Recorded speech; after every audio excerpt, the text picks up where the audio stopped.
Hi అందరికి నమస్కారం. నేను సురేష్, మీ బద్వేలు పిల్లోడు. ఇవాళ మీరు చూస్తున్నారు వీడియో తిరుమల తిరుపతి దేవస్థానం యొక్క వీడియో. వైకుంఠ ఏకాదశి వైకుంఠ ఏకాదశి సందర్భంగా ఈ యొక్క వీడియో అయితే తీయడం జరిగింది. ముఖ్యంగా మనం వైకుంఠ ఏకాదశి యొక్క చరిత్ర తెలుసుకున్నట్లయితే, ఈ యొక్క వైకుంఠ ఏకాదశి నాడు ముక్కోటి ఏకాదశి అని కూడా దీన్ని అంటారు. ఈ రోజున వైకుంఠ వాకిలి తెరుచుకుంటాయని వైష్ణవాలయాల్లో గల ఉత్తర ద్వారం దగ్గర భక్తులు తెల్లవారుజామునే భగవద్ దర్శనార్థం వేచి ఉంటారు. ఈ రోజు మహావిష్ణువు గరుడ వాహనంపై 3 కోట్ల దేవతలతో భూలోకానికి దిగివచ్చి భక్తులకు దర్శనమిస్తాడు. కనుక దీనికి ముక్కోటి ఏకాదశి అనే పేరు కూడా వచ్చింది. ఈ ఒక్క ఏకాదశి 3 కోట్ల ఏకాదశులతో సమానమై పవిత్రతను సంతరించుకున్నందువల్ల దీన్ని ముక్కోటి ఏకాదశి అంటారు. ఈ ముక్కోటి ఏకాదశి నాడే హలాహలం అమృతం 2 పుట్టాయి. ఈ రోజునే శివుడు హలాహలం మింగాడు. మహాభారత యుద్ధంలో భగవద్గీతను కృష్ణుడు అర్జునికి ఇదే రోజున ఉపదేశించాడని మనకు పురాణాల్లో ఎంతో ఇదిగా రాసింది. ఈ రోజున వైష్ణవాలయాల్లో ప్రత్యేక పూజలు, హోమాలు, ప్రవచనాలు, ప్రసంగాలు అనేవి ఎంతో ఘనంగా జరుగుతూనే ఉంటాయి. యాక్చువల్లీ దీనికి ముక్కోటి ఏకాదశి అనే పేరు, వైకుంఠ ఏకాదశి అనే పేరు ఎలా వచ్చిందంటే, విష్ణు పురాణం ప్రకారం 2 రాక్షసులు తనకు వ్యతిరేకంగా ఉన్న మహావిష్ణువు వారి కోసం తన వైకుంఠ ద్వారాలను తెరిచాడని, తమ కథ విని వైకుంఠ ద్వారం గుండా వస్తున్న విష్ణు స్వరూపాన్ని చూసిన వారికి వైకుంఠం ప్రవేశం కల్పించాలని వారు కోరారు. అందుచేతనే ఆ రోజున వైకుంఠ ద్వారాన్ని తలపించే విధంగా వైష్ణవ ఆలయాల్లో ఈ ద్వారాలను ఏర్పాటు చేస్తారు. మామూలు రోజుల్లో దేవాలయాల ఉత్తర ద్వారాలు మూసి ఉంచుతారు, కానీ ఈ రోజు భక్తులు ఆ ఉత్తర ద్వారం గుండా వెళ్లి దర్శనం చేసుకుంటారు.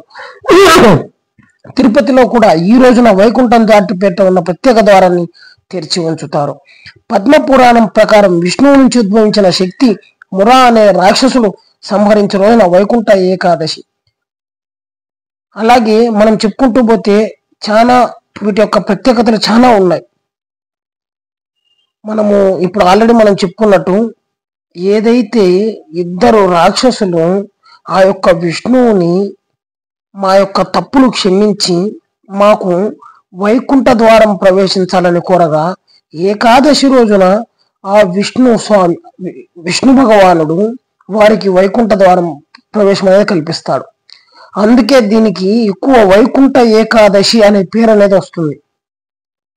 మనం చూస్తున్నాము ఇక్కడ ఇవాళ ఈ యొక్క వీడియోలో ఉన్నటువంటి అద్భుతం ఏంటంటే, ఎంతో ఘనంగా ఈ యొక్క డెకరేషన్ అనేది తిరుమల తిరుపతి టిటిడి దేవస్థాన కమిటీ ఎంతో బాగా చేసింది. అంటే మీరు చూడొచ్చు, పుష్పాలతో కానీ, పండ్లతో కానీ, చెరుకు గడలతో కానీ ఎంతో అద్భుతంగా ఈ యొక్క గొప్ప కార్యక్రమాన్ని బాగా చేశారు.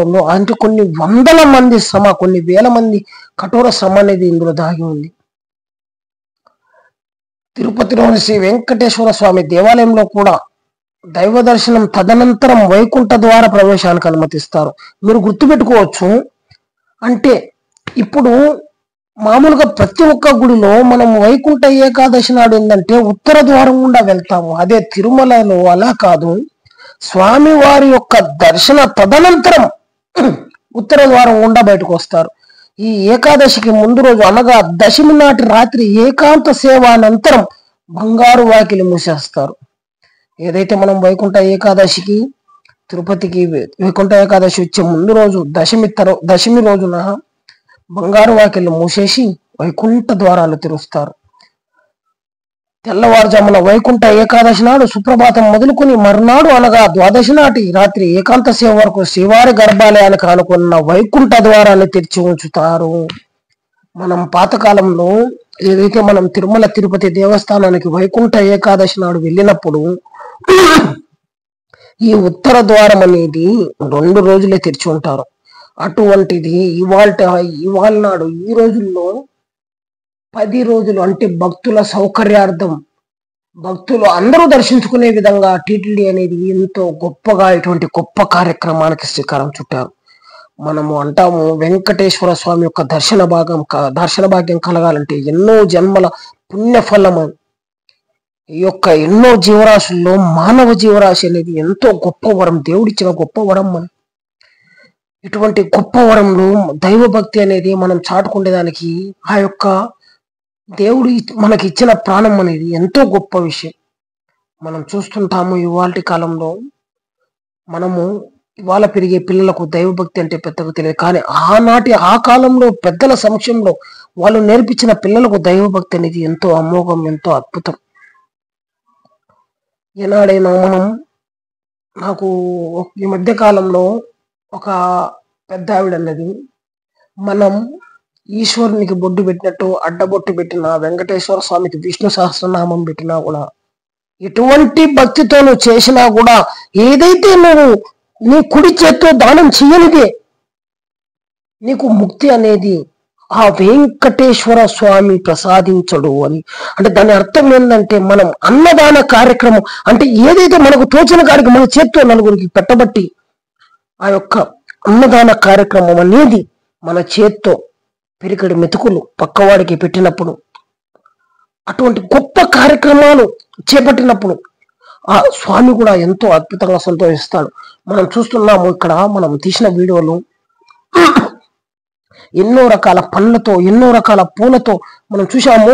మనము కొబ్బరి బోండాలకు కలర్ వేసి ఎంతో బాగా అద్భుతమైనటువంటి సెట్టింగ్ చేశారు. ఇటువంటి గొప్ప కార్యక్రమం కొన్ని వేల మంది కఠోర శ్రమ, ఆ వెంకటేశ్వర స్వామి యొక్క పుణ్యఫలం, ఆ వెంకటేశ్వర స్వామి యొక్క అనుగ్రహం. ఇవాళ కాలంలో ఒక వ్యక్తి పని చేస్తున్నాడు అంటే, ఇప్పుడు అక్కడ పని చేస్తున్న వ్యక్తి ఆ వెంకటేశ్వర స్వామి ఇచ్చిన అద్భుతమే కదా. అంటే ఆ స్వామి ఆ వ్యక్తికి పని కల్పించినట్టే కదా.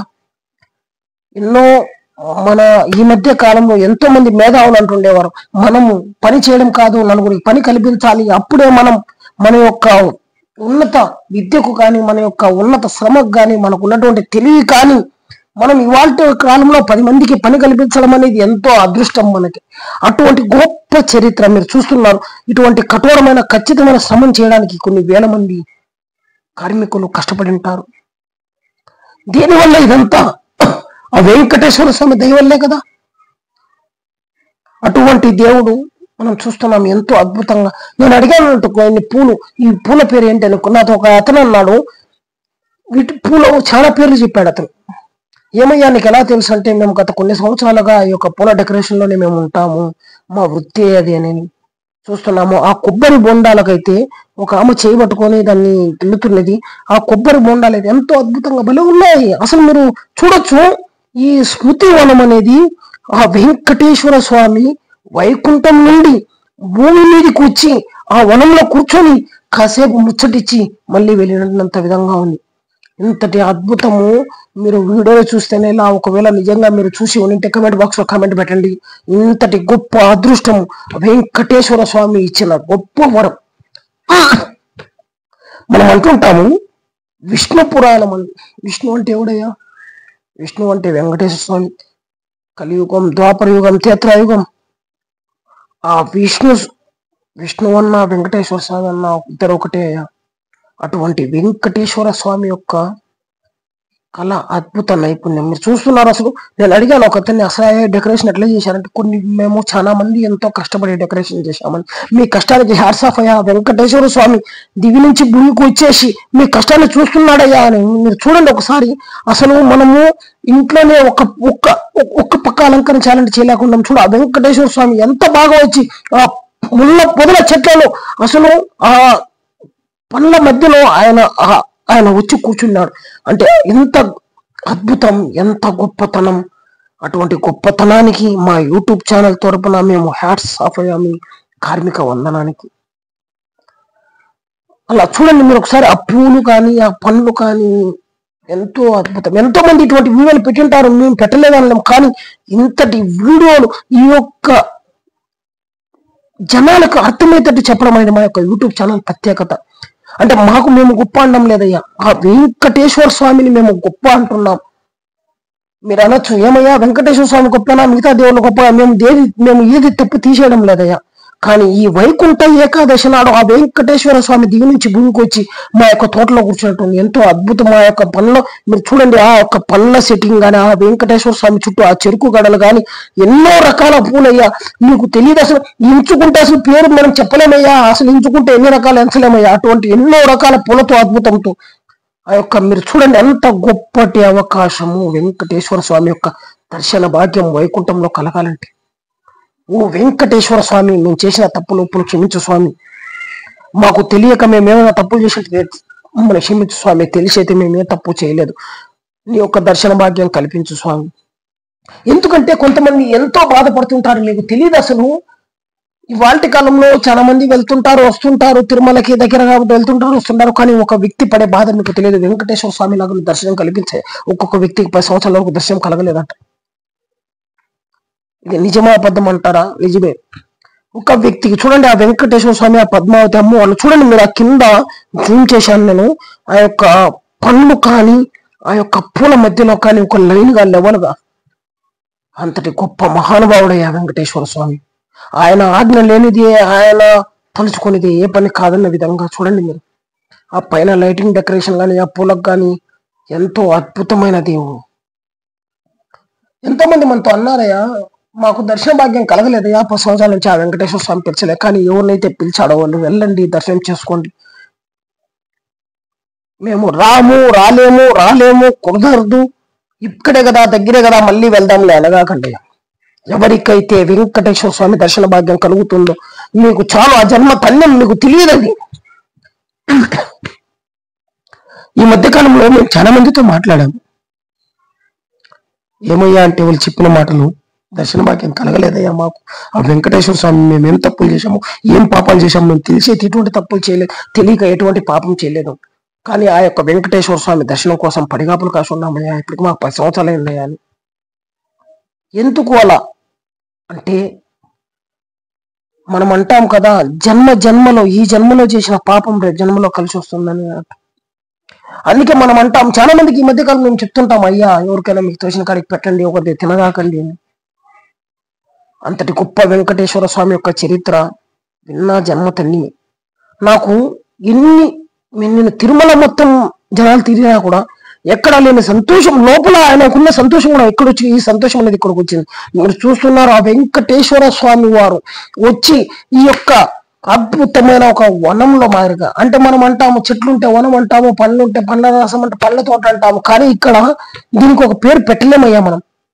మనం ఆనాడు ఇంగ్లీష్లో అంటుంటాం మల్టీ టాస్కింగ్ అంటే అన్ని అని. ఇక్కడ అసలు ఏ విధంగా వర్ణించారో ఆ వెంకటేశ్వర స్వామిని ఇక్కడ మనకు అర్థం కావడం లేదు. మనం చూస్తున్నాం, పూలు కావచ్చు, పండ్లు కావచ్చు, చెరుకు గడలు కావచ్చు, ఇలా ఎన్నెన్నో ఇతరితర రకాలతో కావచ్చు. మనం అంటుంటాం ఈ మధ్య కాలంలో 21 సుగంధ ద్రవ్యాలు అని. కానీ ఇక్కడ ఎంచుకునేదానికి మనకు టైం లేదయ్యా. అసలు ఏ పువ్వు, ఏ రకము, ఎన్నో మనం ఎంచుకోలేము. ఇంతటి గొప్ప వర్ణించదగ్గ వ్యక్తి. అందుకే అంటారేమో, ఆ రోజుల్లో అన్నమయ్య కవి ఆ వెంకటేశ్వర స్వామిని ఎలా వర్ణించి ఆ పాటలు రాశాడు. కానీ ఆయనకు నా హ్యాట్స్ ఆఫ్. అంతటి గొప్ప చరిత్ర కలిగినటువంటి వ్యక్తి వెంకటేశ్వర స్వామి. కలియుగ ఆరాధ్య దైవుడు, కలియుగ దైవుడు, తిరుమల తిరుపతి ఆ వెంకటేశ్వర స్వామి ఎంతో గొప్ప దైవ. ఇటువంటి గొప్ప దైవ కార్యక్రమాలు, ఇటువంటి క్రియేటివ్ ఐడియాలు వచ్చినటువంటి ఆ తిరుమల తిరుపతి దేవస్థాన కమిటీ వారికి మా యొక్క యూట్యూబ్ ఛానల్ ద్వారా పాదాభివందనం. ఏనాడైనా కానీ వెంకటేశ్వర స్వామి యొక్క మహత్యం మీలో కుదిరిన వినండి, వినిపించండి. ఇటువంటి గొప్ప కార్యక్రమాలు ఎన్నో చేపట్టాలని కోరుకుంటూ నేను సురేష్, మీ బద్వేలు పిల్లడు. ఇటువంటి గొప్ప అవకాశమే నాకు వచ్చిన గొప్ప అవకాశం. ఆ యొక్క వెంకటేశ్వర స్వామిని వర్ణించడం అంటే మనకు తెలియదయ్యా, చాలా గొప్ప అవకాశం. ఎలా అయితే మా వీడియో నచ్చితే ఒక లైక్ చేయండి, షేర్ చేయండి. Please subscribe to my channel. My channel name is Badvel పిల్లోడు. నాకైతే ఈ వీడియో తీస్తున్నప్పుడల్లా వెళ్ళబుద్ధి కాలేదు అక్కడ వెంకటేశ్వర స్వామి దగ్గర నుంచి. ఓ వెంకటేశ్వర స్వామి, నీ దర్శన భాగ్యం, నీ పాదాల దర్శన భాగ్యం నాకు కల్పించు, నేను నీ పాదాసి నేను దగ్గర ఉంటా స్వామి అనిపించి. కానీ కుదరదయ్యా, కుదరని ఎవరు పొమ్మన్నారు. చాలా బాధపడ్డాం మేము. ఓకే ఫ్రెండ్స్, మీరు కూడా వెంకటేశ్వర స్వామి దర్శనం కలిగితే వద్దనుకోకండి.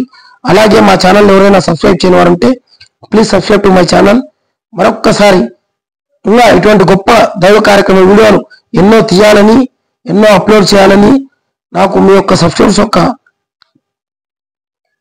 హెల్ప్ కావాలని మీ అందరి సపోర్ట్తో మరింత ఎదగాలని కోరుకుంటూ నేను సురేష్, మీ బద్వేలు పిల్లడు.